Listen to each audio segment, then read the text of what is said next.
고로새서 2장 20절부터 3장 17절 보시겠습니다. 너희가 세상의 초등학문에서 그리스도와 함께 죽었거든 어찌하여 세상에 사는 것 같이 규례에 순종하느냐?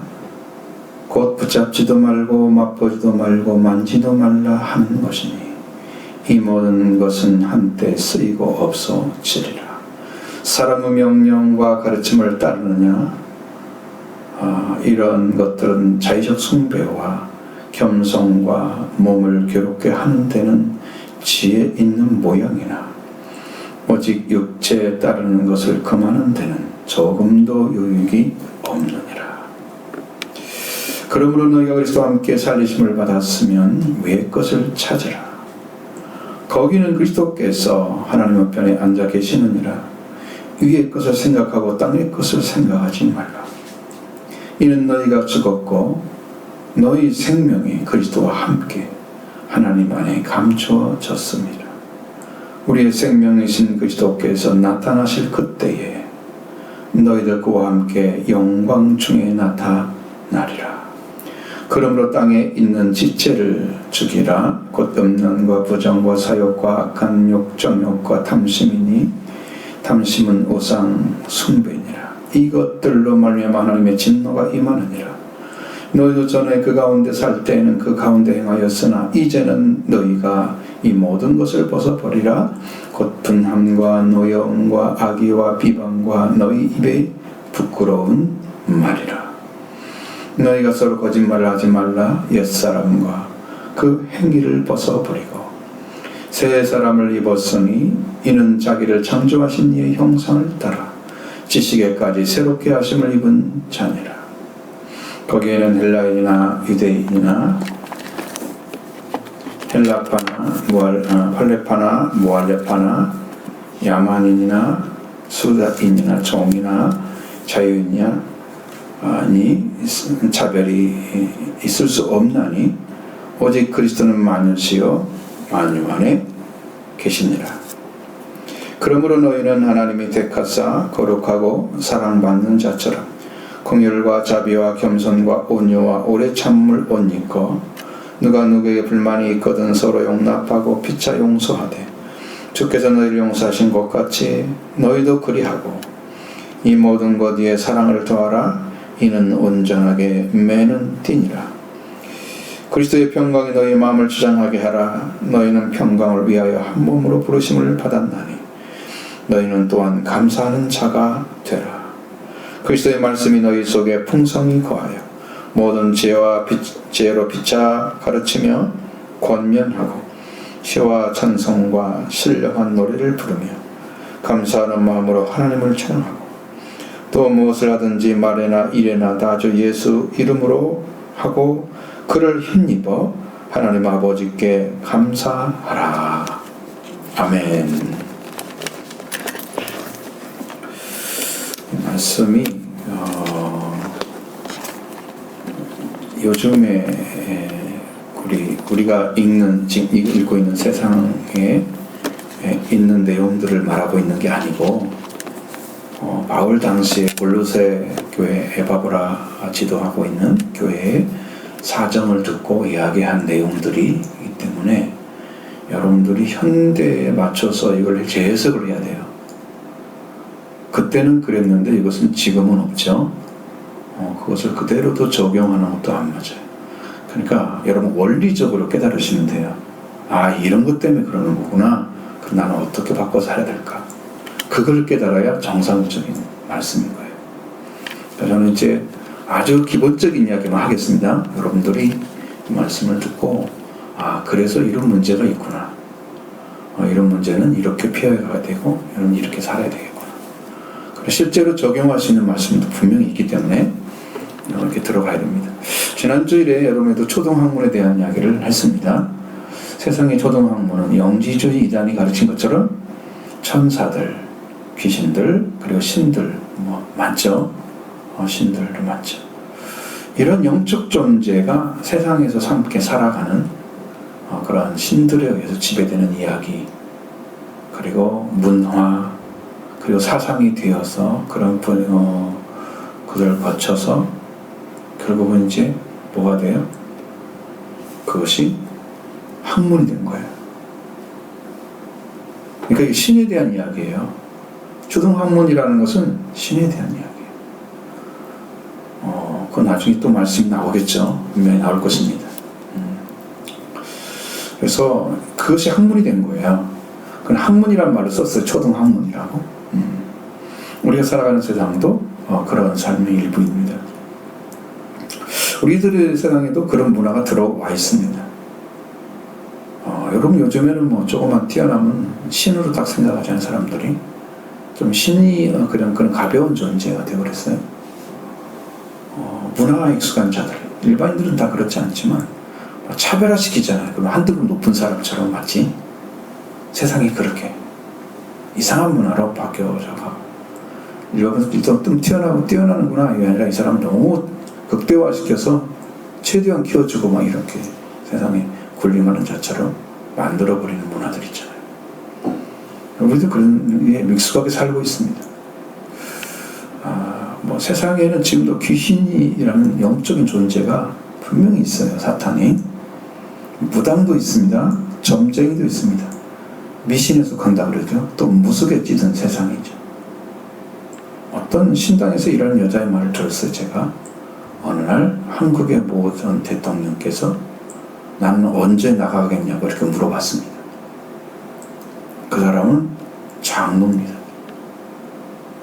근데 점쟁이한테 물어봅니다. 찌들었죠? 완전히 찌들었습니다. 한국. 여러분, 그러니까 뭐가 잘 안 풀리면 쫓아가가지고 물어보고 웬일이에요? 여러분들 좀 궁금하죠? 안 찾아갑니까, 여러분들은? 가능성이 있는 얘기. 자, 그러니까 여러분, 무엇을 믿고 살아왔는지 인생의 끝이 나오잖아요. 결과가. 분명하게 하나님의 인도하심을 받지 않았다는 것입니다. 그래서 이제 20절, 그래서 2장 20절은 그리스도 이전 및 종교, 그리스도 밖의 종교를 가리키는, 그러니까 그 당시에 지금 이야기하는 거예요. 지금 말하는 게 아니고, 그리스도가 오기 전에 있었던 종교의 신들 있죠? 얼마든지 있죠? 뭐 헬라에는 종교 신들이 엄청 많잖아요.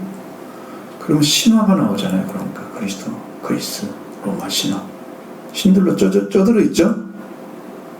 그게 거짓말 아니잖아요. 그 당시 시대를 말하는 거예요.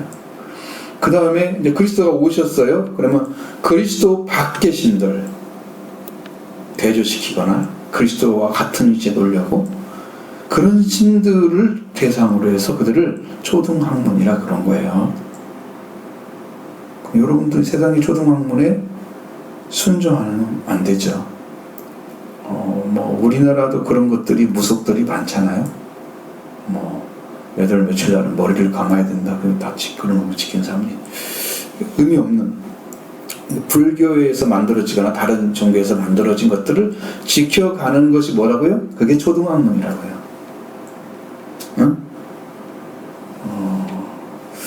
자, 그래서 이렇게 되어 있습니다. 20절, 23절의 말씀 같이 보겠습니다. 너희가 이 세상의 초등학문에서 그리스도와 함께 죽었거든 어찌하여 세상에 사는 것 같이 규례에 순종하느냐? 그 붙잡지도 말고 맛보지도 말고 만지도 말라 하는 것이니 이 모든 것은 한때 쓰이고는 없어지리라. 사람의 명령과 가르침을 따르느냐? 이런 것들은 자의적 숭배와 겸손과 몸을 괴롭게 하는 데는 지혜 있는 모양이나 오직 육체에 따르는 것을 금하는 데는 조금도 유익이 없느니라. 아멘. 여기 잘 받아들여야 됩니다. 이것은 중요하기 때문에.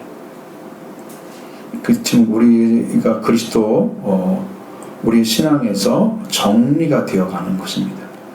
정리가 딱 돼야 됩니다.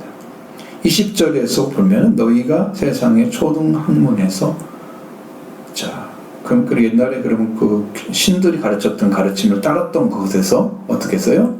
그리스도와 함께 죽었다 말이죠. 어찌하여 그런데 세상의 규례를, 법규에 순종하느냐 이렇게 묻고 있는 거예요. 그들이. 응? 자, 이게 문제인 거예요. 그리스도와 함께 죽었다는 사실을 신앙으로 받아들이지 않으면 여러분 세상에 속한 사람으로 똑같이 살아갑니다. 정확하게 보셔야 돼요. 너희가 세상의 초등학문에서 그리스도와 함께 죽었다. 얼마나 중대한 선언입니까? 초등학문에서 그 안에 들어가 살았던 삶이잖아요. 그걸 통째 다 죽어버렸어요. 초등학문에서 그리스도와 함께 이미 죽었어요.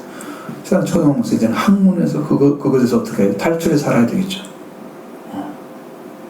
세상의 초등학문에서 벗어나게 하신 분이 그리스도라고 분명히 말씀하고 있잖아요. 그리스도인에서 세상의 초등학문에서 벗어나게 됐다.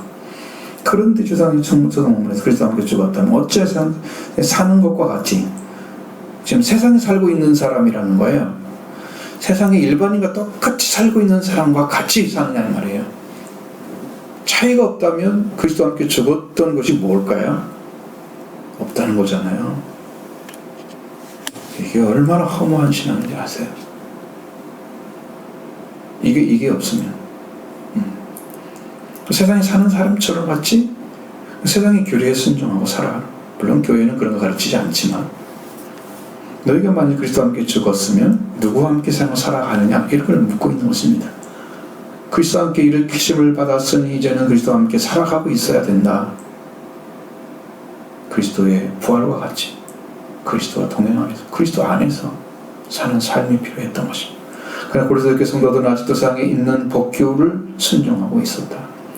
법규들은 거짓 교사들의 유혹에 빠져서 만들었던, 그러니까 그들이 이제 세상의 어떤 그 초등학문에 속했던 그런 금식이나 정결에 대한 법규들, 음식 같은 것들, 이게 다 들어가요. 교회는 음식과 정결에 대해서 율례나 법규들을 부과하지 못하도록 금하고 있습니다. 그러니까 여러분, 물론 교회에서 성경에 명령했던 음식은 먹지 말아야 되죠. 뭐 먹지 말라고 그랬으면 안 먹어야 되죠. 그러나 그 외에는 먹어라 말아라 말아라 그 얘기 안 해요. 정결에 대해서 이야기하지 않아요. 그죠? 거짓 선생들은 와가지고 그렇게 해야만 된다고 가르치는 거예요. 그럼 율법과 비슷한 내용들이 들어있어요. 그 속에 다 합쳐진 거예요. 내가 지난번에 말씀드렸죠. 그런 것들이 뭐 합쳐졌다고? 유대교 합쳐졌다고 말씀드렸잖아요. 기본적인 것과 함께. 그렇죠? 그것을 가지고 뭐들이 들어왔다? 그리스도교로 들어왔다는 말이에요. 완전히 깨뜨려야 되겠죠? 여러분도 세상에 있는 것들 가지고 들였으면 깨뜨리셔야 됩니다. 그리스도와 함께 죽어버렸습니다. 우리는 더 이상 그것과 함께 살 수가 없어요.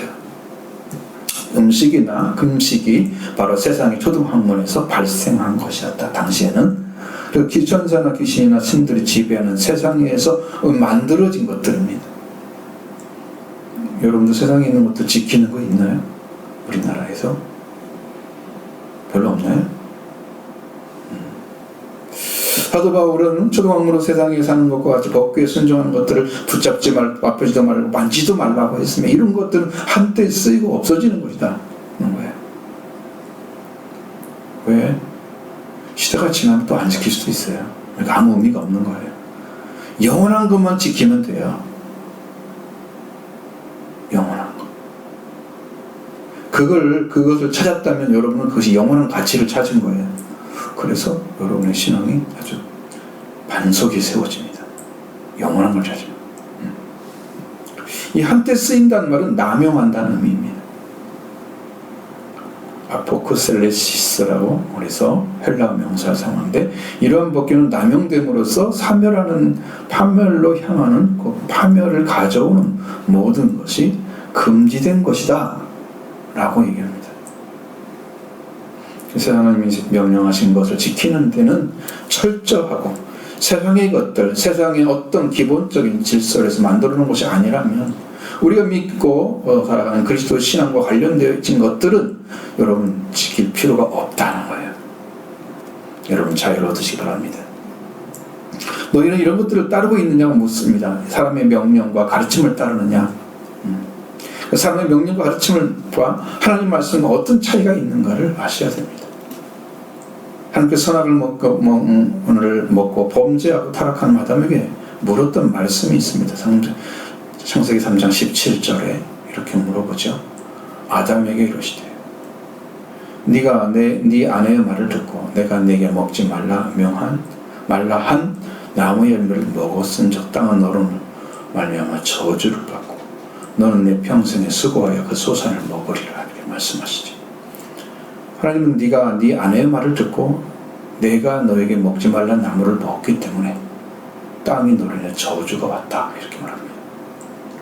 하나님은 아담에게 네가 사람의 말을 듣고 따랐기 때문에 저주가 온 거다. 땅이 그걸 쫓게 된 거라고 말씀하십니다.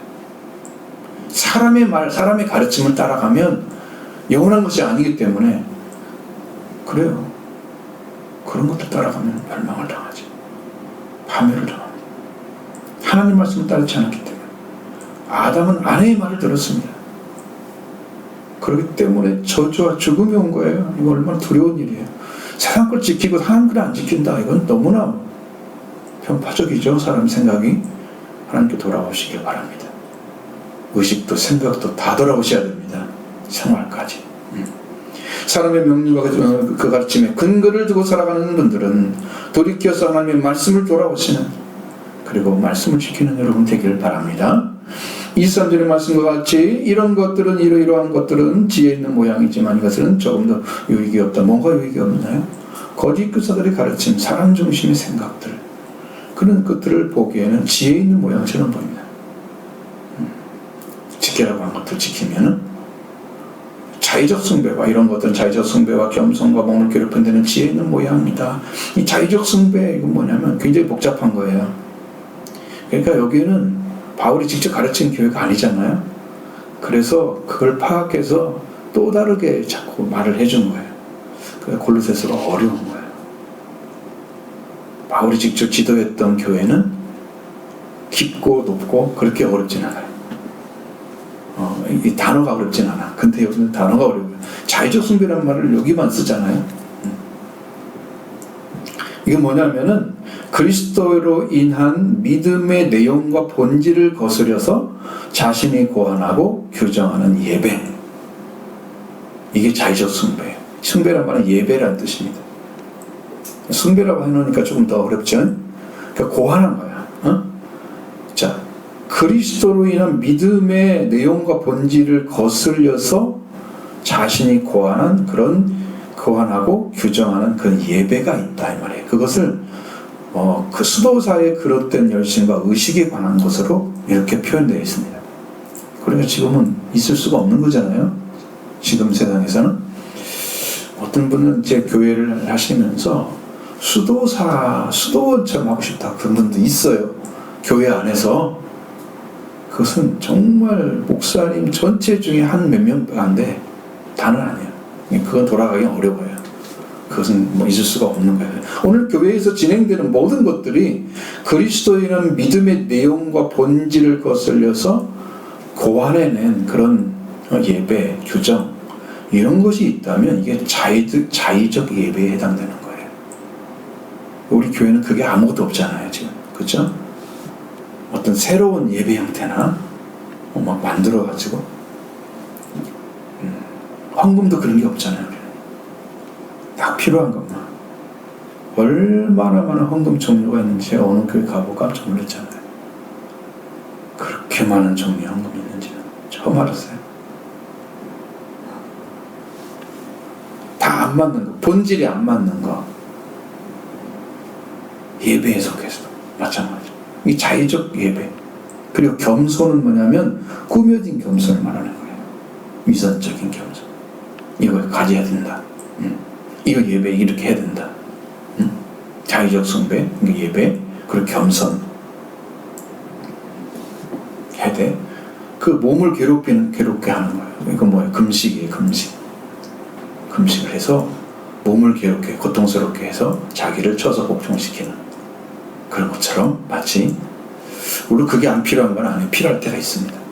성경에 그거 나왔고 다니엘도 그런 기도를 드렸던 거 성경에 기록되어 있어요. 그러니까 필요한 게 아니다. 이건 우리 결정하는 거 아니에요. 성경에 금식이라는 내용이 따로 나와 있긴 하지만 그러니까 이런 것들은 지혜 있는 모양처럼 보인다는 거예요. 사람들 보기에는. 저렇게 해서 하나님을 향해서 나가는구나. 이렇게 멋있게 잘하고 있구나. 이렇게 보인다는 거예요. 그런데 육체를 금하는 것, 육체를 따르는 것은 정욕적이고 본능적이고 쾌락적인 거잖아요. 이걸 중심으로 살아가는 생활을 금하는데, 이것을 잘라버려야 되는데, 멈추게 해야 되는데, 이 멈춤이 안 된다는 걸 가지고는 그리스도 안에, 그리스도와 함께 죽어버린 상태, 영적으로 그리스도와 함께 부활되는 사람만이 그게 가능해진 거예요. 그리스도 안에서 가능해진 거예요. 밖에 있는 것 가지고는 안 되는 거예요. 근데 그런 삶을 그때 살아가고 있었다는 거예요. 여러분도 육체를 금하는 일을 해서 육체를 따르지 않고 영을 따르는 자가 되어야 되는데, 그것을 따라가는 일이 있는지 여러분도 찾아보셔야 됩니다. 사상이, 생각이 어떻게 바뀌는지, 습관이 있는지, 어떤 이유든지 간에 육체를 따르는데 금하는데 조금도 유익이 없는 것들은 아무렇게 지킬 필요가 없다는 거예요. 분별력이 없는 영은요, 혼돈된 영입니다. 그래서 이것도 맞는 거고 저것도 맞는 거고 다 받아들여. 그건 자기가 결정을 해. 성령이 결정해 주는 게 아니고 자기가 결정해서 나는 이렇게 믿을 거야. 이게 얼마나 위험한지 아셔야 돼요. 우리는요, 분별한 능력이 성령이 아니면 없어요. 그렇게 생각하세요. 그래야 혼돈되지 않습니다. 예수를 믿고 따르는 것, 미신 믿는 것 같은 더러운 믿음을 갖게 됩니다. 그렇게 되면 이걸 잘 기억하시기 바랍니다.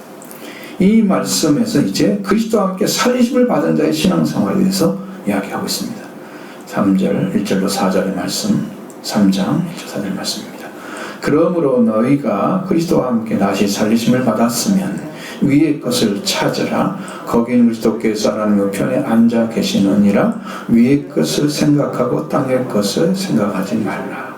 이는 너희가 죽었고 너희 생명이 그리스도와 함께 하나님 안에 감추어졌습니다. 우리의 생명이신 그리스도께서 나타나실 그때에 너희도 그와 함께 영광 중에 나타나리라.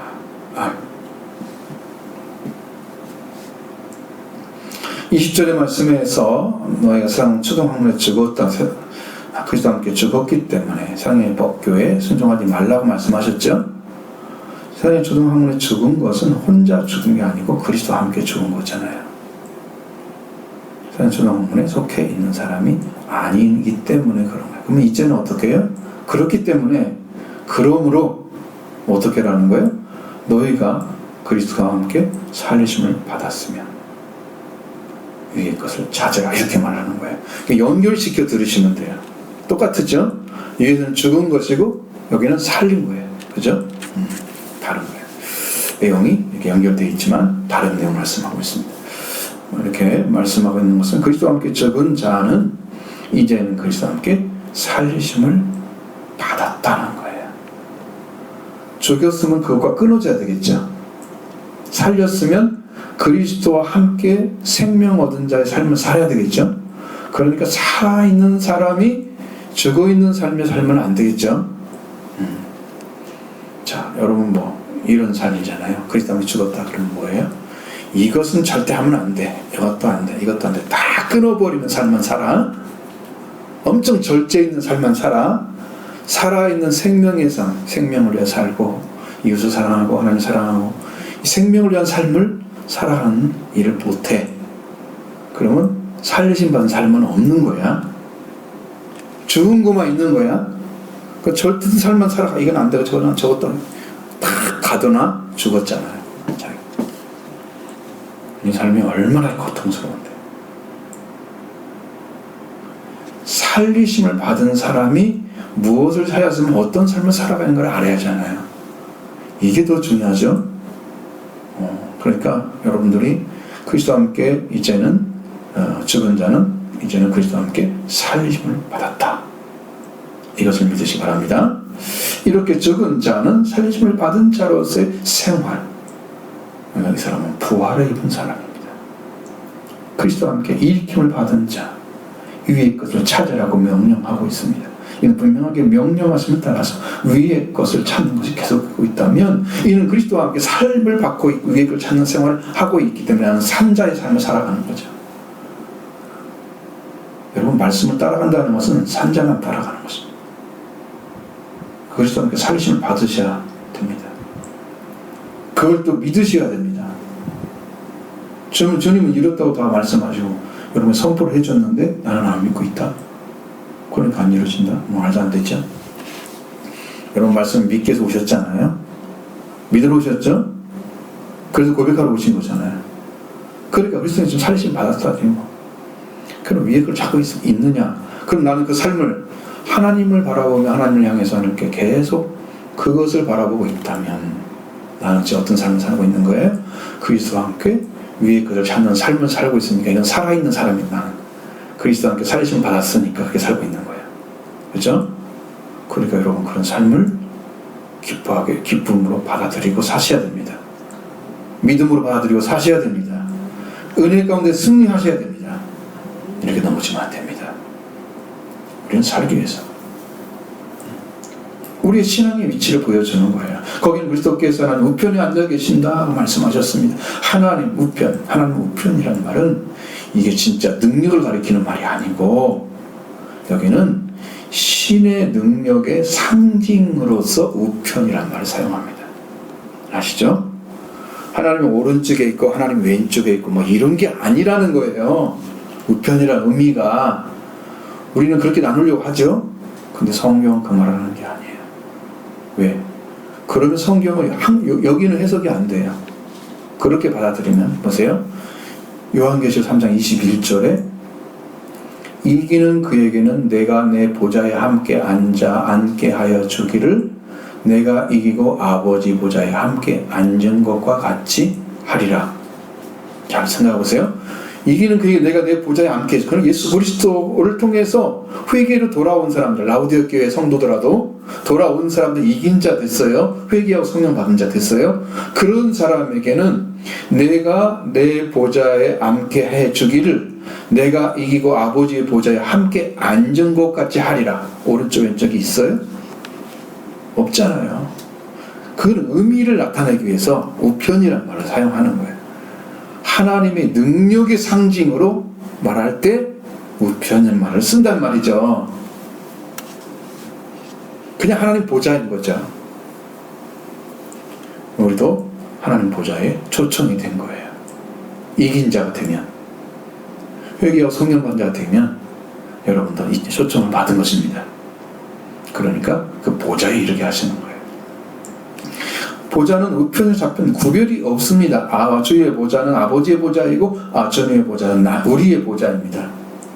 보좌가 똑같다는, 이기는 자 보좌가 같다는 거죠. 왕들이 앉는 것이 보좌 아시죠?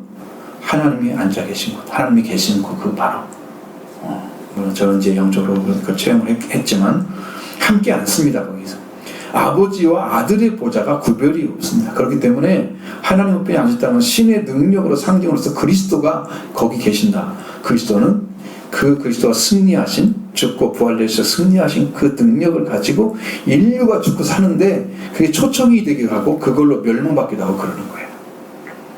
그래서 그리스도는 능력이 하나님의 능력, 하나님의 지혜입니다. 그리스도가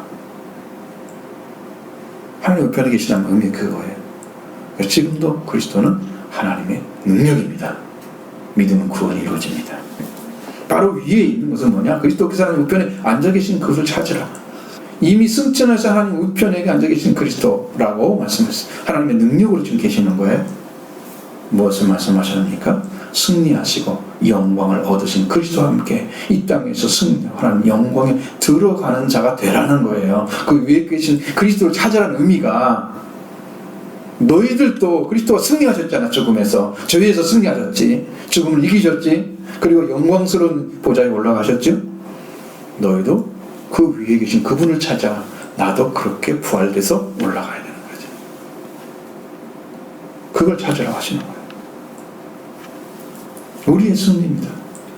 예수님의 승리는 우리의 승리입니다. 주님 이미 길로 승리하셨어요. 그래서 열어놨어요.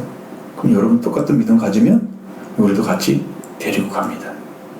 동일하게. 그래서 위에 걸 찾으라는 거예요. 그런데 그런 가운데 영광 가운데 들어가는 생활을 하라고 하시면서 위의 것을 생각하지 말라고 하십니다. 위의 것들은요, 하늘에 있는 것을 말합니다. 위의 것은 복수로 사용됐습니다. 위의 것들입니다. 그러면 하늘의 것들입니다. 여기서는 하늘의 것들을 생각하지 말라? 이 말이 아니고 하늘의 것들에 마음을 두라, 이런 말입니다. 생각하던 말로 번역된 성경들이 있고 또 마음을 두다라는 말로 번역된 성경들이 있었습니다. 찾아보니까 도대체 이해가 안 돼서 생각을 완전히 세상의 생각을 아예 안고 살 수 있는 사람이 한 사람의 땅에 존재할까요? 아무리 성스러운 사람이라도 세상의 걸 하나도 생각 않고 살 수 있어요? 못 살죠? 무언가는 먹어야 될 거 아닌가? 그러면 세상을 생각해야 하잖아요. 값이 얼마가 다 뭘 해야 될 거 아니에요? 그러니까 생각하지 말라는 얘기는 말이 안 되는 거야. 마음을 두지 말라는 것입니다. 하나님 위의 것, 하늘의 것들에는 마음을 두고 땅에 있는 것들에는 마음을 두지 말라라는 거예요. 그럼 내 마음이 풍성하게 그 위치, 거기를 바라보고서 마음을 두면 내 심령이 지금 소망을 가진 거잖아요. 그러면 산자가 됐죠. 근데 땅의 것에서 막 마음을 두고 땅의 것 더 많이 생각하고 더 많이 가진 것을 더 그 마음 속에서 생각한다면 여러분 어떤 삶을 살고 있나요? 그렇죠? 이 성경에 반대로 살고 있어요. 너는 위의 것들에 마음을 두고 땅의 것에 가까이 하지 말라고 하신 말씀을 반대로 살고 있으면 안 되죠. 오늘 본문 이 말씀은요, 하늘의 것들에 마음을 두고 땅의 것에 마음을 두지 말라. 땅에 가까이 있는 것들에 마음을 두지 말라. 멀리 하나님 나라를 바라봐라. 마음을 두라. 이렇게 땅의 것들은요, 이 세상에 있을 때만 필요한 것들이에요. 영원하지 않은 것들은 영원한 가치가 아닙니다. 땅에 있을 때만 필요한 거예요. 열심히 휴대폰 사도 3년이면 거의 끝나잖아요. 엄청난 액수를 주고도 그거 냉장고 한 두 살 건데 아주 좋은 것 말고 그 가치가 있어요? 그 당시에만 가치가 있어요. 쓰니까. 그죠? 시간이 지나면 가치가 없어요. 그거 뭐 좋은 거 살려고 그렇게 애들 뭐 할 필요가 없죠. 필요한 만큼 쓰면 되죠. 우리가 세상의 것은 필요한 것만큼만 사야 돼요. 쓰면 돼요. 그러면 그걸로 만족할 줄 알아야 돼. 그게 신앙입니다. 일종의 것입니다. 그 다음에 왜 위의 것, 하늘의 것을 생각하고 땅을 생각하지 말라고 하시는 3절 말씀 해답을 주고 있습니다. 너희는 이미 너희가 죽었고 너희 생명이 그리스도와 함께 하나님의 안에 감추어져 있습니다. 너희가 죽었다고 했습니다.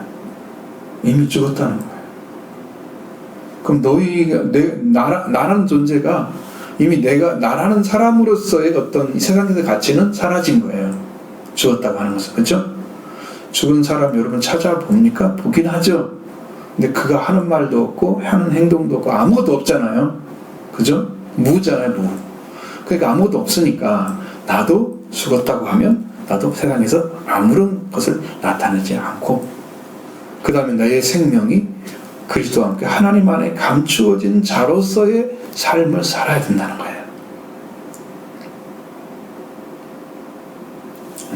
그렇게 되어 있습니다.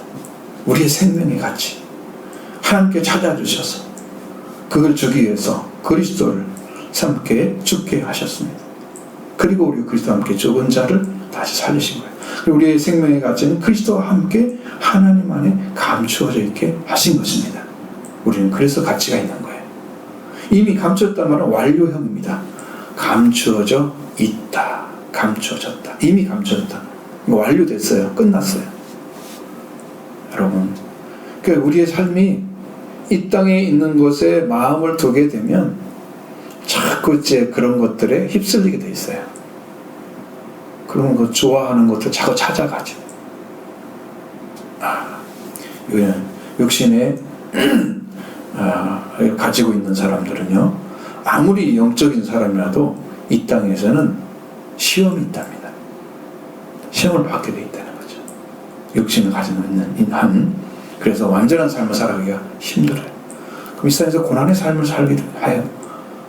하나님께서 그리스도 안에 주셔서 우리의 생명을 영원히 보존하게 하셨으니까 우리는요, 하나님 안에 이미 감추어진 생명을 가지고 있어요.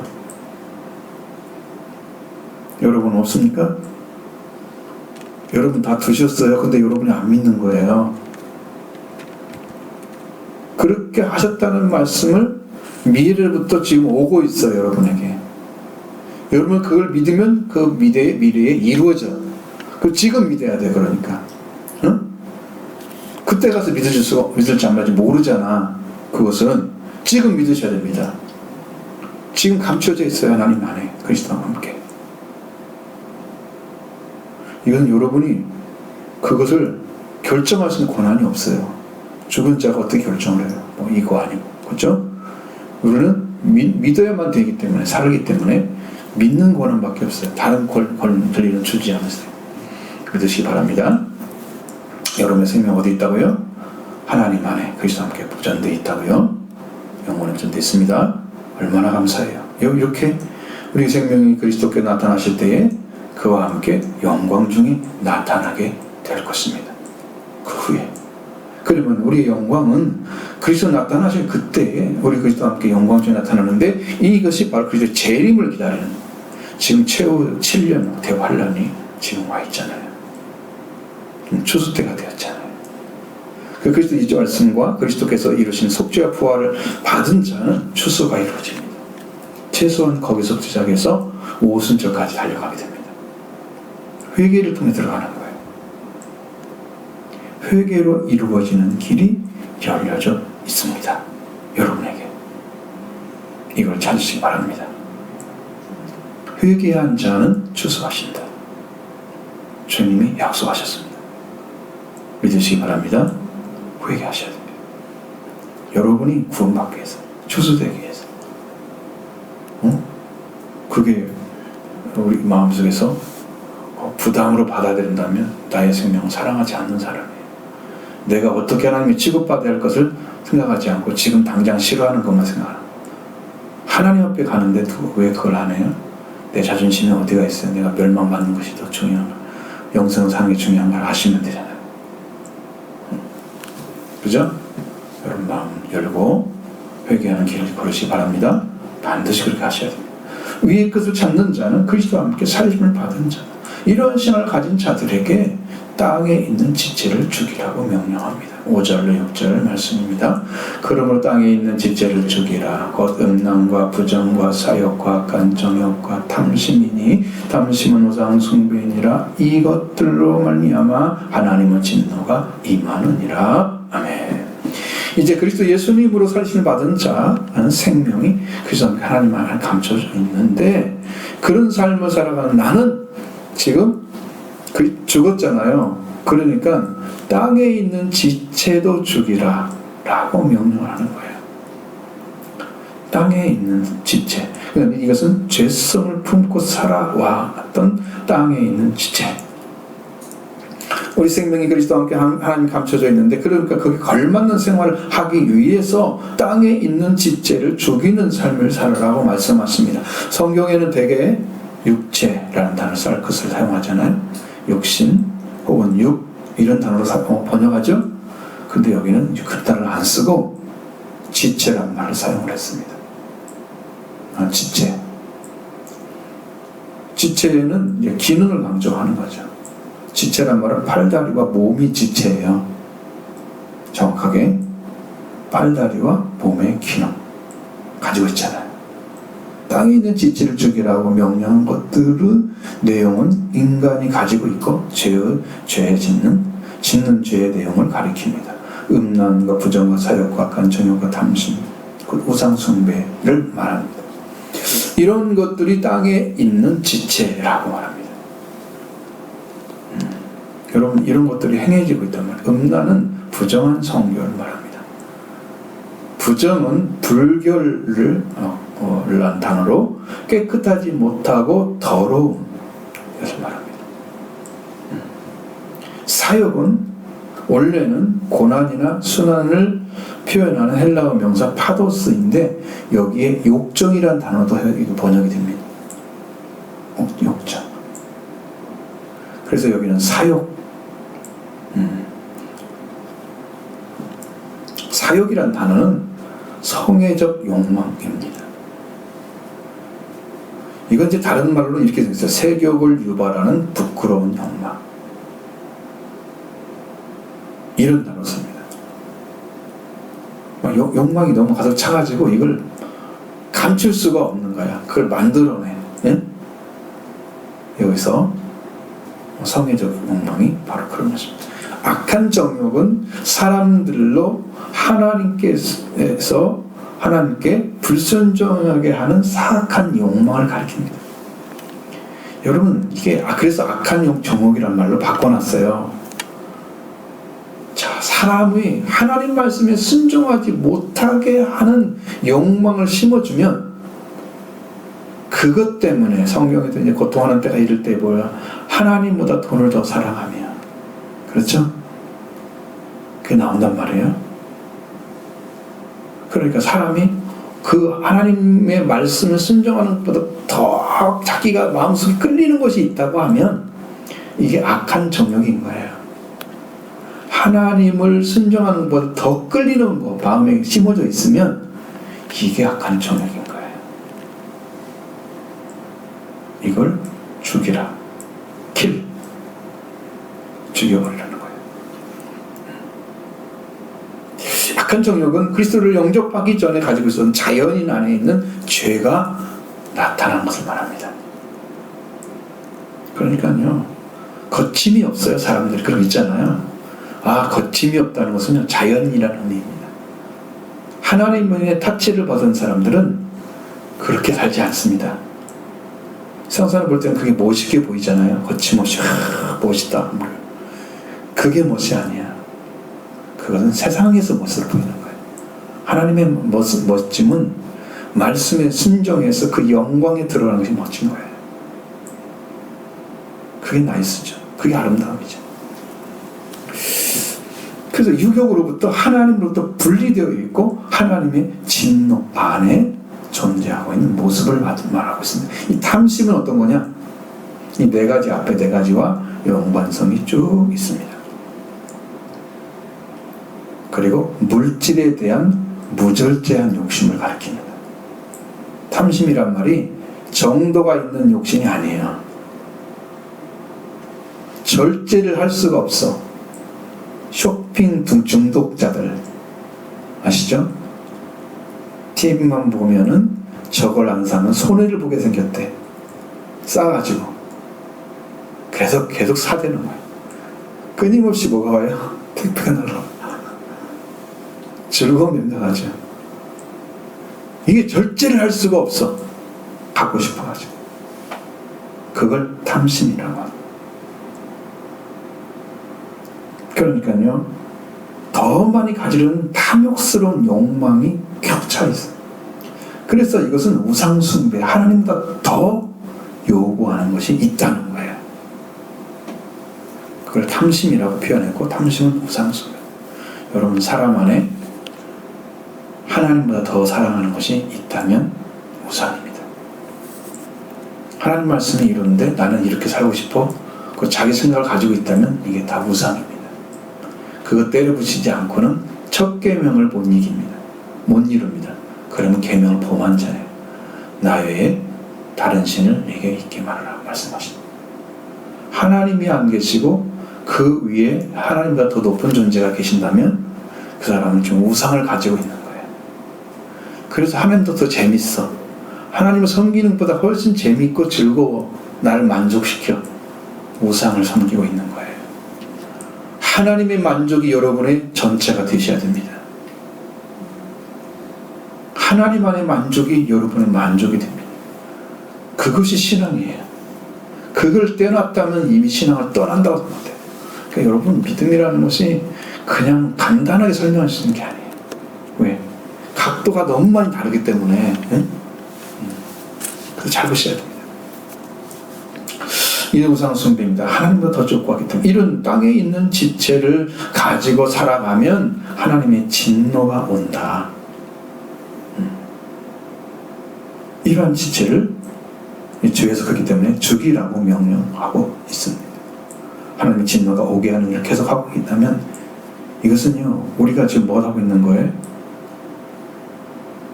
그리스도와 함께 살리심 받은 자의 삶을 안 살고 그냥 세상 사람과 똑같이 살고 있는 자연인 거죠.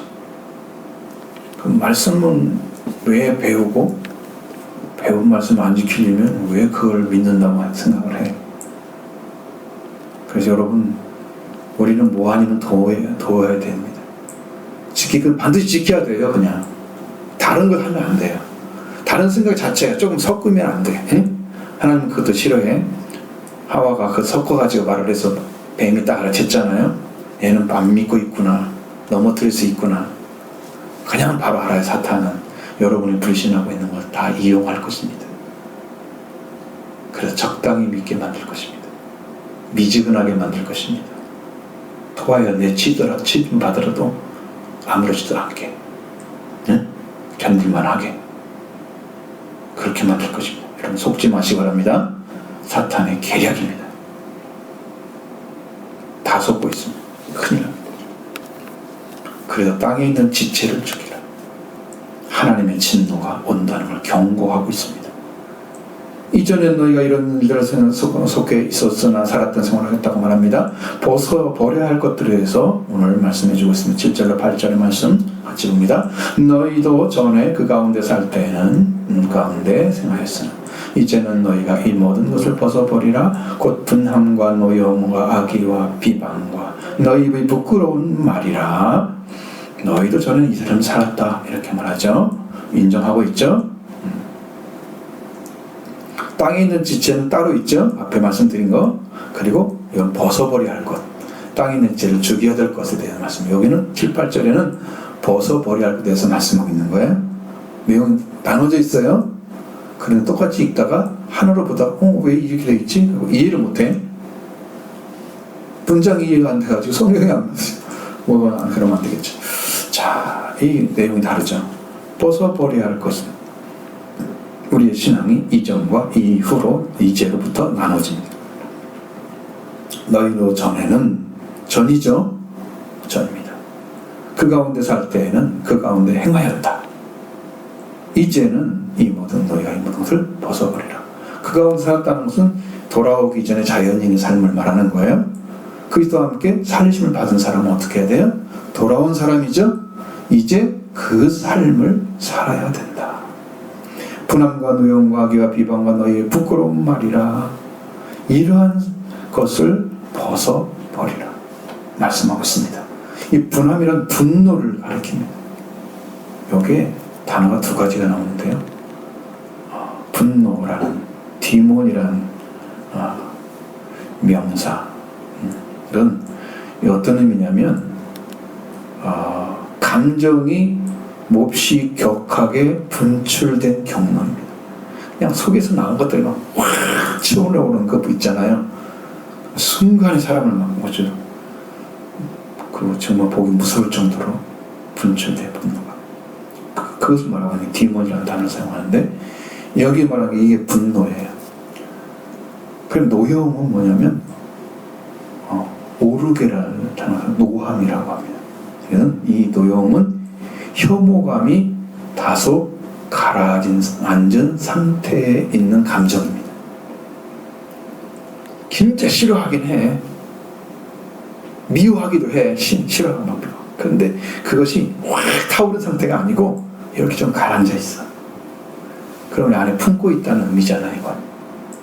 이것도 하지 말라. 벗어버리라. 악의는 사악한 태도를 말합니다.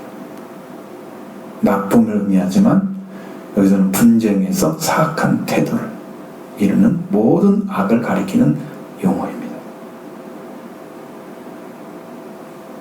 타인에게 해를 가하고자 하는 악한 기질을 가지고 있어서 사회적인 상호관계를 파괴하는 것입니다. 기질이 그렇게. 그러니까 여러분 사람들 중에 어떤 사람 중에 꼭 그런 거 가지고 있잖아요. 다른 사람에 이익을 주는 게 아니고 해를 끼치고자 하는 어떤 기질이 있는 사람들이 있어요. 마음속에서. 그 사람 말은 항상 부정적이야. 비판적이야. 지가 위에 있고 판단만 해. 응? 자기 판단받기 싫어해. 그 말하면 굉장히 화를 내. 자존감이 엄청 상하는 거죠. 이것은 자존감이 낮아서 그런 거예요. 그런 사람인데 그런 타인에게 별로 해를 가하고자 하는 악한 기질을 가지고 있어서 사회적 상호관계를 파괴하는 일을 해요. 말 한마디를 해도 이상하게 비뚤게.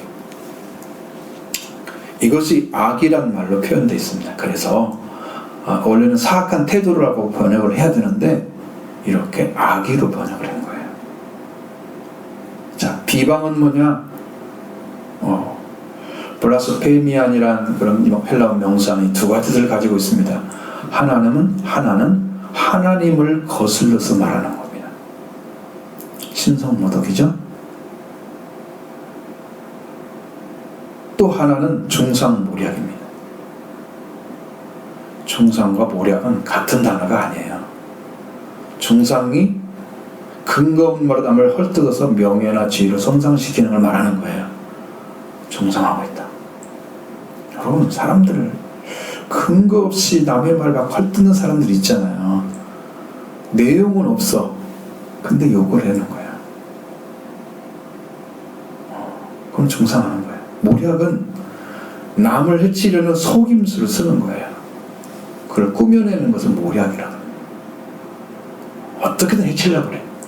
그러니까 여기도 두 가지 내용은 하나는 하나님에 대한 것입니다. 또 한 가지는 사람에 대한 것입니다. 하나님께 바쳐진 것에 대해서 모독하고 있는 것들. 사람을 헛되서 명예나 지위를 손상시키며 남을 해치는 속임수를 꾸며내는 그러한 삶을 살아. 그런 말들을 여러분, 이 말이 범죄예요. 생명의 말이 들어있지 않으면 범죄입니다. 생명의 말을 가진 사람만 살리는 거예요. 다 죽이죠. 이거 벗어버리라 말씀하셨습니다. 부끄러운 말을, 이건 음담패설입니다. 이건 이해하기 어렵기 때문에 부끄러운 말 경우 이해하기 어렵잖아요. 우리가 뭐 어떤 말을 해야 부끄러운 말이지? 이렇게 못 알아듣잖아요. 정확하게 음담패설이나 독설적인 욕을 가리키고 있습니다. 이런 거 음탕하고 상스러운 이야기. 독설가 있잖아요. 남을 사납고 날카롭게 매도하는 말을 아주 잘하는 사람들이 있어요. 여러분, 이런 사람도 자존감이 낮은 사람들이에요. 훌륭한 사람들은요, 자기가 엄청 높은 위치에 이 자존감이 있기 때문에 허전한 말에도 자존심 상하지 않아. 예수 그리스도는 자존심 상하지 않으세요. 예, 완전한 위치에 계시기 때문에.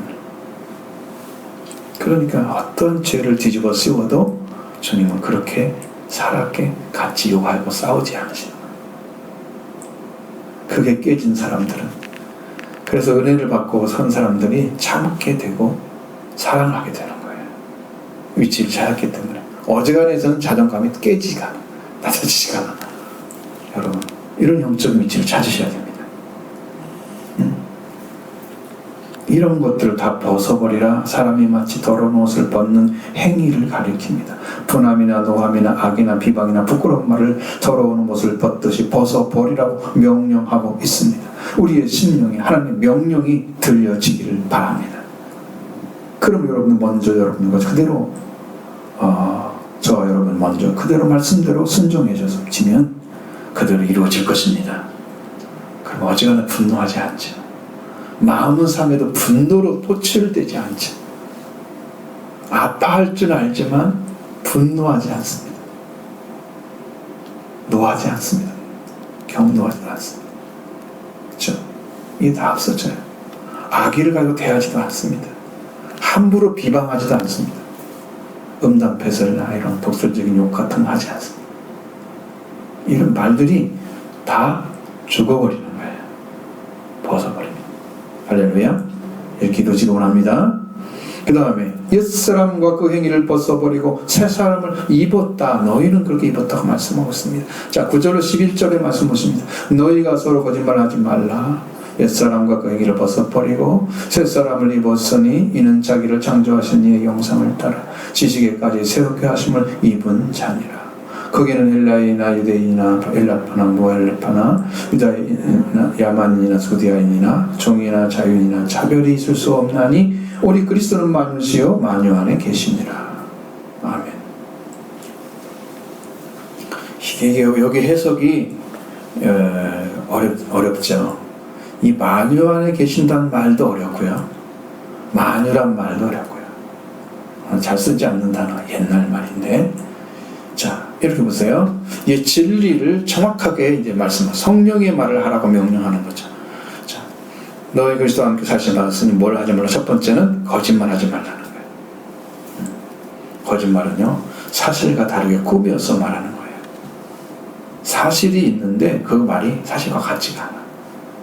그래서 거짓말은 차이가 많겠지만 그 정도가 진리는 아닌 거예요. 거짓말하지 말라. 하나님의 성령은 진리를 말씀하시는데 진리의 영이죠. 그래서 마귀는 거짓말쟁이고 처음부터 범죄한 자입니다. 마귀의 말을 가지면 거짓말을 합니다. 성령이 오시면 참말 진리를 말합니다. 골로새 교회, 지금 우리들에게 하나님께서 자녀되기 때문에 거짓말하지 말라. 자, 그 이유는 옛사람과 그 행위를 벗어버리고 새 사람을 입었기 때문이다. 이 옛사람이라는 것은 옛이라는 단어가 여기 들어있습니다. 팔라이오스라는 것은 늙은, 오래된, 올드를 가리킵니다. 오래된 사람. 옛사람은 오래된 사람을 가리킵니다. 사상이나 사고가요, 우리가 오래될수록 구태를 가지고 있잖아요. 지금에 맞는 말을 못하죠. 옛날 사람들은. 그럼 아이들을 볼 때는 그걸 뭐라고 그러더라고요. 지금에 맞는 말을 해줘야 맞는 거예요. 지금 시대에는. 그게 맞는 거예요. 왜? 아이들이 그렇게 자랐어. 그럼 부모가 변해야지. 안 변하고 거기다 마저 막 싸워? 그거 얼마나 웃기는 일이야. 오래된 사람이잖아. 그러면. 그죠? 옛사람입니다. 그 과거를 가지고 그대로 있으면서 자기는 변하지 않으면 옛사람. 그러면 우리가 하나님 앞에 오기 전에 같은 삶을 그대로 가지고 하나님 앞에 온단 말이에요. 옛사람이죠? 여기 말하는 그 말을 하려고 하는 거죠. 오래된 사람. 새 사람이란 뭐냐 그러면 새 사람은 하나님의 창조를 받은 사람입니다. 옛사람과 그 행위를 벗어버리고 저 옛사람, 오래된 사람, 이미 사람, 오래 살아왔던 그 행위, 그 전에 옳지 못한 삶을 살았던 그 모든 행위, 이것을 벗어버리고 오래된 사람의 행위에 속한 죄에 속한 행위, 그리스도 앞에 돌아오기 전에 가졌던 행위, 죽음에 속한 자인 그가 그걸 벗어버리고 이제는 하나님의 새 창조로 그리스도 안에 새로운 창조물이 된 새 사람을 입혀지는 것을 말합니다. 옛사람을 벗어버리고 벗어버린 사람에게 입혀지는 새 사람. 이 새 사람은 오래된 사람, 죄의 사람이 아니라 영으로 태어난 사람, 하나님의 새 창조에 속한 사람, 그 사람을 입은 거예요. 벗으라고 했으니까 입어야 될 거 아니에요. 그렇죠? 옛사람은 벗어버려야 됩니다. 더러운 옷을 벗어버리듯이 새 옷을 입으려면 더러운 옷을 벗어버리듯이 새 옷을 입는 것이 새 사람을 입으라고 하십니다. 이렇게 하나님의 창조, 그리스도 안에 새로 태어난 사람, 새로운 창조물이 되면 지식에까지 새롭게 함을 받은 사람입니다. 자기의 창조하신 이의 형상을 따라 이렇게 이루어집니다. 그러니까 하나님께 창조했기 때문에 하나님을 닮게 되는 거죠. 내가 내 부모에게 태어났으니까 내가 가지고 있는 생각의 일부는 부모 것이 분명히 있을 거예요. 그 전에 땅에 태어나서 배운 것도 있겠죠. 기질이라는 것은 태어난 것이 훨씬 더 강할 수도 있어요. 그래서 우리도 부모의 형질을 가졌어요. 성품적으로. 그렇죠? 나머지 또 배운 것도 세상에 의해서 만들어진 것도 있고. 그러니까 나를 창조하신 분은 내가 하나님의 아들인데 나를 새로운 창조하신 그분이 나를 그분에 닮게 변화시켰어요. 지식에까지 변화를 입게 만들었어요. 이게 변화된 사람이에요. 이런 사람이다 너희는. 이렇게 변화된 사람이다. 그렇기 때문에 거기에 들어온 사람들은 헬라이나 유다인이나 할레파나 무할레파나 야만이나 수단이나 자연이나 종이나 자연이나 차별이 없다. 그렇게 된 사람들은 누구를 차별합니까? 차별하나요? 하나님은 차별하지 않습니다. 오직 그리스도는 만유시요 만유 안에 계신다. 이게 좀 이 말이 어려운 거예요 지금. 그래서 좀 이해를 못할 수 있습니다. 자, 여기 이방인의 대표 헬라인입니다. 선민인 유대인입니다. 두 가지 나타나죠. 할레파는 할례를 받은 자들은 유대인들이죠. 무할레파는 이방인들이죠. 야만인은 헬라어를 말할 수 없는 자를 가리킨다고 했어요. 그 당시에. 그때는 당시에는 헬라어가 공용어였어요. 우리나라어가 공용어가 되면 우리도 영어를 배울 수가 없는데 야만인인 거예요. 그 당시에. 수디아인은 흑해 주변에 살고 있었던 부족으로 난폭한 자들을 가리켰습니다. 당시에는 수디아인. 아주 무식한 거죠. 야만인은 한쪽은 아주 난폭한 자들이죠. 그 다음에 종은요 처음부터 주인의 재산에 속한 자가 종이에요. 당시에는. 여러분 재산인데 그게 무슨 사람이에요? 노예는요 사람이 아니었어요. 재산이었어요. 죽여도 말 못하는 거예요. 그러니까 인간 취급받을 수가 없죠. 제대로 차별을 안 받을 사람이 없죠. 노예는. 그렇죠? 그렇게 돼 있는 거예요. 자유인은 자유민을 가리킵니다. 자유민으로 태어난 사람을 자유인이라고 그래요. 처음부터 자유인이었어요. 노예가 아니야. 이렇게 다른 모든 과정에 있는 사람들. 그죠? 하나님은 차별이 있을 수가 없다고 가르쳤습니다. 차별이 있을 수가 없다. 여러분도 믿음으로 들어오는 여러분들을 하나님이 차별하지 않습니다. 차이는 있을 수 있지만 차별이 안 되는 거예요. 은혜를 받는데 차별하시는 하나님은 아니세요. 여러분 믿음을 가지고 진짜 열심히 기도해서 교회에 와서 말씀을 전혀 들으려고 준비가 돼 있으면 거기에 맞는 은혜를 베풀어 주세요. 반드시 그렇게 하십니다. 여러분 생활 속에는 더 의지하면 생활 속에서 하나님 은혜를 베풀어 주세요. 차별하십니까? 내가 안 하기 때문에 차별을 당하는 거죠. 보이지 않는 차별이지. 그 나는 차별하는 건 아니야. 내가 안 하기 때문에 이루어지는 일들일 뿐이지. 그죠? 은혜로 차별하는 것도 아니고 기도를 차별하는 게 아니고 누구 기도는 들으고 안 들으고 아니고 아직 하나님과 관계가 안 만들어져서 하나님 들을 수가 없는 거야. 죄가 내 사이를 막았기 때문에. 그 차이밖에 없는 거야. 그래서 못 듣는 거야. 왜 내 기도를 안 들어주시는데? 그런 사람 있잖아요. 기도하는 사람 중에서. 그런 거 없습니다. 차별은 아예 생각하지 마세요. 하나님은 그렇게 하지 않으셨고 그렇게 여러분을 다루기도 않습니다. 저희와 여러분 똑같은 자리에서 살고 영접하고 계시기 때문입니다. 자, 도리어 그리스도는 모든 것이요 모든 것 안에 계신다.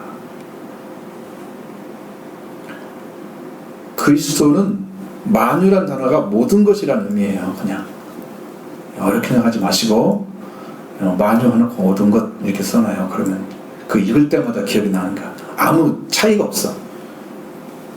그냥 파스라는 단어는 모든 걸 가리키는 겁니다. 그리스도가 모든 것이래요. 앞에 말씀했던 모든 것이 똑같이 그리스도 안에 있다는 거예요.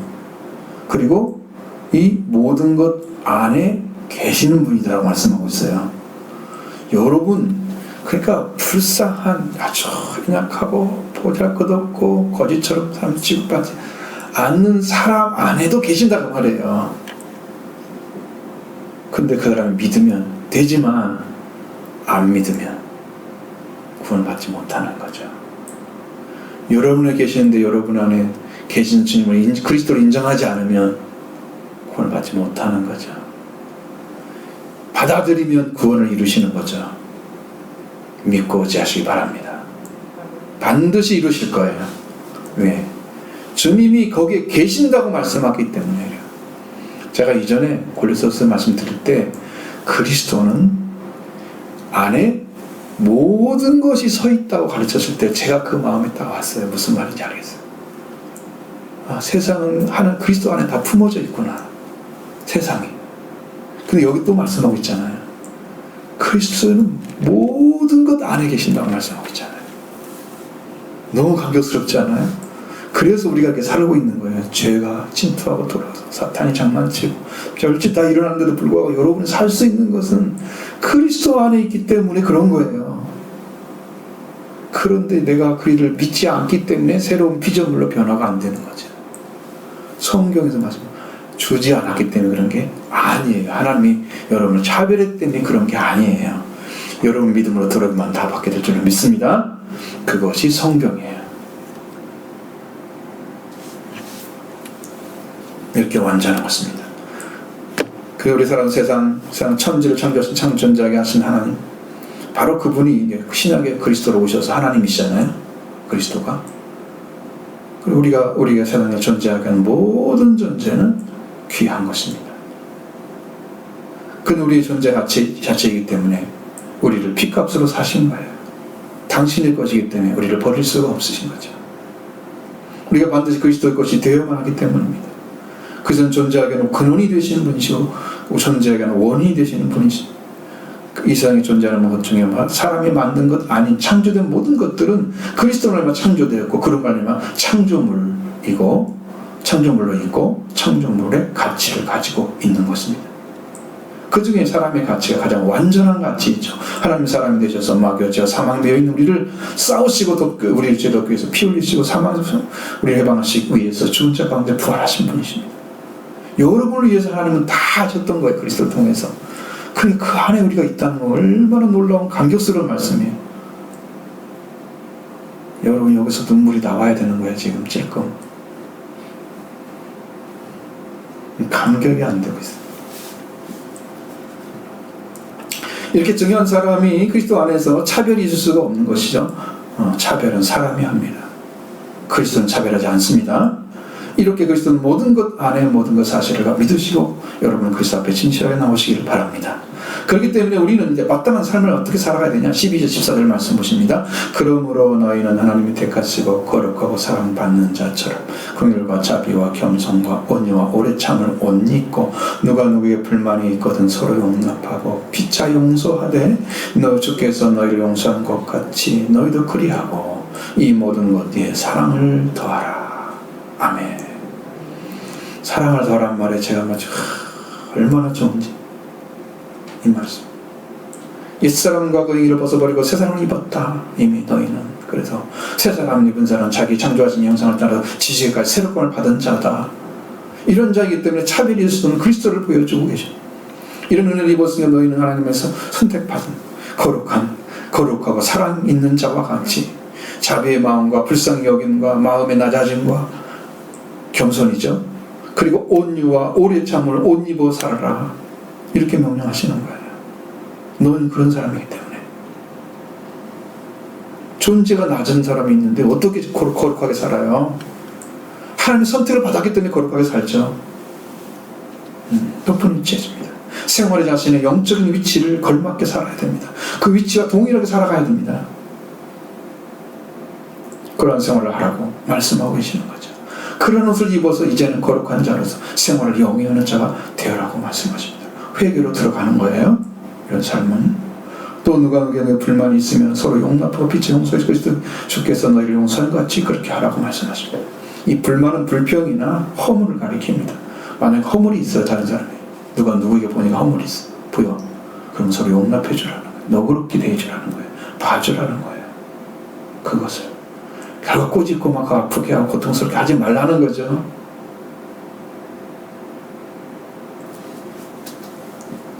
비록 강한 것이 있지만 이런 것들의 문제를 일으키니 조심해라. 그리고 이 모든 것에 사랑을 더하라고 말씀하십니다. 사랑은 온전하게 매는 띠다. 여러분, 사랑의 모든 것이 가장 강력합니다. 믿음, 소망, 사랑의 사이는 항상 있을 것인데 그 중에 제일은 사랑이라. 고린도전서 12장 31절에는 너희는 더욱더 큰 은사를 사모하라. 내가 또 가장 좋은 길을 너에게 보이리라고 말씀하셨습니다. 가장 큰 은사, 더 큰 은사, 더 큰 선물, 가장 좋은 길, 바로 사랑입니다. 고린도전서 12장 31절 다음에 사랑은 오래 참고 13장이 나오기 때문에 보여줬죠? 더 큰 은사 뭐예요? 더 큰 선물이 뭐예요? 사랑입니다. 가장 큰 선물이 사랑입니다. 사랑은 완전한 것입니다. 이 모든 것에 사랑을 더하라 하셨으니 이 완전함을 같이 매는 띠다, 것이다. 여러분, 사랑이 더해지면, 이 심령의 사랑이 더해지면 완전한 자가 됩니다. 성도가 완전하게 참여하는 성도가 됩니다. 그래서 변하지 않고 사랑을 계속 하는데 볼수록 아름다워지는, 성숙해지는, 사랑이 성숙해지는 거죠. 영적으로. 그래서 하나님의 왕국에, 하나님의 나라에 속한 자의 삶을 살아갑니다. 이렇게 완전함으로 매는 데까지 가야 됩니다. 이게 완전함이 이제 사랑이 있는 거예요. 또는 그리스도의 평화가 너희 마음을 주장하게 하라. 15절 말씀하시 봅니다. 그리스도의 평강이 너희 마음을 주장하게 하라. 너희는 평강을 위하여 한 몸으로 보심을 받았으니 또한 감사하는 자가 되라. 아멘. 그리스도의 평화가 너희 마음을 주장하게 하려면 그리스도의 부활을 믿으라는 것입니다. 평화의 마음의 평화는 평화 있을 때 옵니다. 원수 관계에서 평화가 오지 않습니다. 하나님과 평화를 이룬 그리스도와 평화를 가진 자, 그리스도의 평화를 가진 자, 그리스도가 오셔서 온 먼데 있는 자에게 평화를 주시고 가까운 자에게 평화를 주셨던 주님이 우리의 평화의 주님이십니다. 그러니까 여러분, 주님의 평화의 주님이 여러분 마음을 주장하게 하십시오. 우리가 이 평화를 위해서 한 몸으로 부름을 받았습니다. 아름다운 평화의 관계 회복하시기 바랍니다. 사랑으로 온전함에 매여있는 것들 자들, 이런 평화를 위해서 부르심을 받은 자들입니다. 그러니까 늘 감사하는 자가 되라. 많이 감사하시기 바랍니다. 그리스도 때문에 감사하시기 바랍니다. 여러분을 위해서 지금도 일하고 계십니다. 깨끗하고 순수한 마음으로 하나님께 감사드리시기 바랍니다. 또 그리스도의 말씀과 관계를 말씀하고 있습니다. 우리의 생활 가운데 주 예수님 이름으로 행하고 하나님께 감사하는 자, 아버지께 감사하는 자가 되라고 말씀하시면 16절 17절 보십니다. 그리스도의 말씀이 너희 속에 풍성히 거하여 모든 지혜로 빗자 가르치며 권면하고 시와 찬송과 신령한 노래를 부르며 감사하는 마음으로 하나님을 찬양하고 또 무엇이든지 말이나 일이나 다 주 예수 이름으로 하고 그를 힘입어 아버지 하나님께 감사하라. 하나님 아버지께 감사하라. 아멘. 또 그리스도와 함께 살림을 받았다는 것은요, 이런 신앙은 그리스도의 말씀이 풍성히 하게 됩니다. 이게 이루어지는 거예요. 먼저는 지혜를 주는 거예요. 스승이 곧 그리스도의 말씀입니다. 그래서 그리스도의 말씀으로 골로새 교회 성도들 안에 풍성히 말씀이 거주해서 모든 지혜로 서로 가르치고 충고하고, 권면한다는 말이 아니고 충고하라는 말입니다. 그냥 이렇게 하면 좋겠네요, 이렇게 단순하게 말하는 게 아니에요. 여기는 충고하는 게 더 정확해요. 이거 아닌 것 같은데 이건 이렇게 사셔야 됩니다. 이렇게 제가 말씀 보고 깨달았는데 이렇게 하셔야 됩니다. 하나님 말씀에 오니까 이게 알아졌어요. 이렇게 얘기해 줘야 됩니다. 응? 권면도 되겠죠. 권면도 되지만 그게 약한 거야. 충고를 그리고 이 말씀으로 이렇게 되고 말씀이 알아지고 열어지고 믿어지고 깨달아지고 확신되는 이런 것들을 가지고 세워져 가는 거예요. 그럼 서로 공유해 줘야 돼요. 말해 줘야 돼요. 나만 알면 되는 거 아니에요. 같이 우리 도림교회에 속한 성도들 이 기초적인 진리를 서로 알고 공유, 서로 힘을 북돋아주는 신앙 관계 유지가 되면 여러분한테 부흥이 올 것입니다. 이런 영적 회복이 있을 것입니다. 또 하나는 그리스도 말씀이 너희 속에 풍성히 거주해서 시와 찬송과 신령한 노래로 감사하며 하나님을 찬양하라고 말씀하고 있습니다. 시는 구약의 시편을 가리킵니다. 시약의 수편을 가지면 다 찬양이 돼야 돼요. 시. 찬미는 축제의 찬양을 가리킵니다. 이것은 뭐냐면 그리스도인에 의해서 작곡되고 불리는 찬송을 찬미라고 합니다. 그래서 여러분 옛날에 보면 뭐 찬미배 이게 있었죠. 이제 그래서 그런 이름이 붙은 거예요. 찬미라는 게. 찬양이란 말 안 붙고 찬미가 정확히 찾은 단어예요. 그리고 신령한 노래는요, 즉흥적으로 불리는 영적인 노래를 신령한 노래라고 합니다. 근데 이런 것들은요, 이렇게 나눠서 이야기할 수 있는 건 아니에요. 한마디로 이건 입술의 열매다 십니다.